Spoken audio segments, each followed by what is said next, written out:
pessoal, meu nome é Josiane Viana, eu sou egressa aqui do CLC, do PPGL, eu fiz minha graduação aqui e também meu mestrado em letras aqui na UFPEL, focando sempre no ensino de surdos, principalmente no ensino de português para surdos. Então, até aqui eu trabalhei muito com tradução e interpretação de língua de sinais, inclusive na UFPEL, e também tive experiência de ensino de português, tanto na educação básica, ensino fundamental, como ensino médio, né, nas escolas aqui da cidade.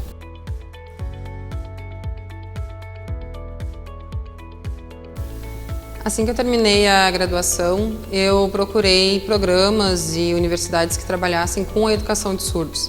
Aqui no CLC ainda não tinha nenhum professor da área, né? E na época da graduação eu trabalhei muito com a professora Jane Cantarelli, que já provocava essa discussão sobre como ensinar pessoas surdas. Eu fui para a FAI, né, para a educação, e só consegui então fazer mestrado e me interessar pelo PPGL quando a professora Tatiana Lebedeff entrou para o quadro e começou a trabalhar com esse assunto. Ela é uma das únicas professoras que discute isso, mas que provocou também outros professores. Depois na minha banca pude discutir também com o professor Rafael Veltromilli, que foi muito legal. E tem vários outros professores se interessando pela educação de surdos, pelo ensino de português para surdos. Então eu ingressei aqui no mestrado em 2017, já com uma ideia de trabalhar os materiais didáticos e como o português permeia esses materiais, não só da disciplina de português, mas de várias outras disciplinas da educação de surdos. Pude discutir com a professora Tatiana algumas estratégias utilizadas na Europa, que ela trouxe para cá, como o shape coding, que lá eles usam para ensinar a língua oral escrita, no caso o inglês, em Londres, na Escócia, que ela trabalhou também. E aí então ela trouxe para cá e a gente pôde adaptar para a gramática do português, para o ensino de surdos, então com um enfoque no uso da Libras, sempre respeitando a primeira língua dos surdos. Então o meu ingresso aqui no PPGL sempre foi para discutir a educação de surdos, o ensino de português, e sempre fui bem aceita.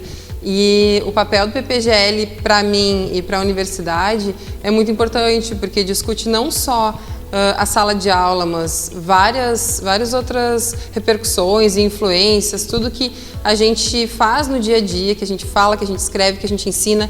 E com a educação de surdos tem esse enfoque diferenciado, né? Que a gente trabalha em língua de sinais, com a Libras, e também ensinando a língua do povo dominante, né? Então a gente ensina o português, já tem uma recepção um pouco diferenciada, mas a gente consegue debater estratégias bem legais para respeitar sempre uma minoria, né? Uma minoria linguística, e aqui a perspectiva do PPGL é bem interessante quanto a isso.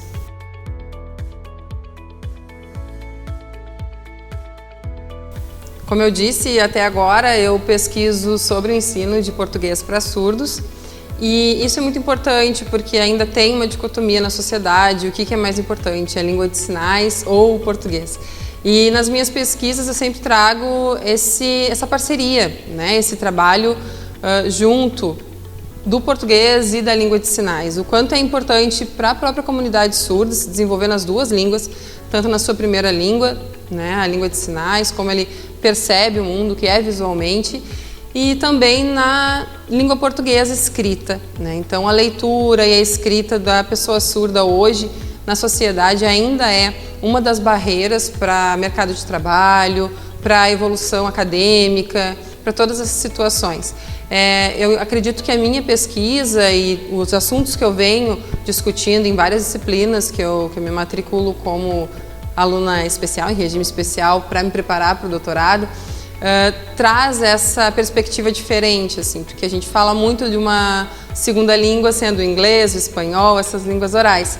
Mas quando a gente fala de uma língua oral escrita para um povo que não usa a língua mais falada dentro da academia, que é o português, a gente fala sobre alguns aspectos que muitas pessoas ainda não pensaram. A gente tenta adaptar muita coisa para quem fala português e vai aprender inglês, espanhol, francês, alemão, e quem não fala o português, né? Quem tem que ler e escrever em português todos os dias, obrigado pela sociedade, mas ainda ninguém parou, ou algumas poucas pessoas pararam para discutir de fato como se ensinar português sem desprezar a língua do falante surdo, né? Do usuário da língua de sinais. Então, É interessante, acredito que a minha pesquisa vem colaborando com essas discussões para ver essas línguas minoritárias também de uma forma diferente. E as outras pesquisas que eu encontro aqui no PPGL me ajudam muito para poder discutir, né, toda essa linha de pesquisa que eu venho traçando na minha vida acadêmica.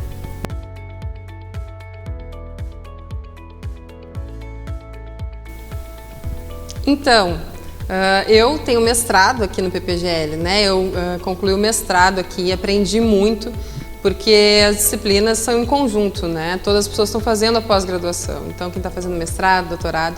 Estou me preparando para tentar um doutorado também e eu convido todos vocês a vir, se inscrever e participar das seleções do PPGL, porque são experiências diferenciadas que a gente tem aqui, são trocas muito valiosas, tanto com os colegas de aula quanto com os professores que trazem diferentes experiências dos seus doutorados, pós-doutorados e experiências de sala de aula mesmo, né? Porque a gente tem colegas que trabalham apenas com a pesquisa, colegas que estão lá no chão da sala de aula, no chão da escola, né? E eu já experimentei esses contextos todos e eu acredito que aqui, nas disciplinas que eu tenho participado, a gente tem conseguido fazer uma troca muito legal.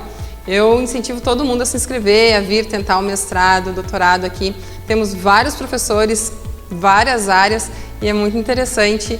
As pesquisas são muito interessantes, as pesquisas que são desenvolvidas aqui.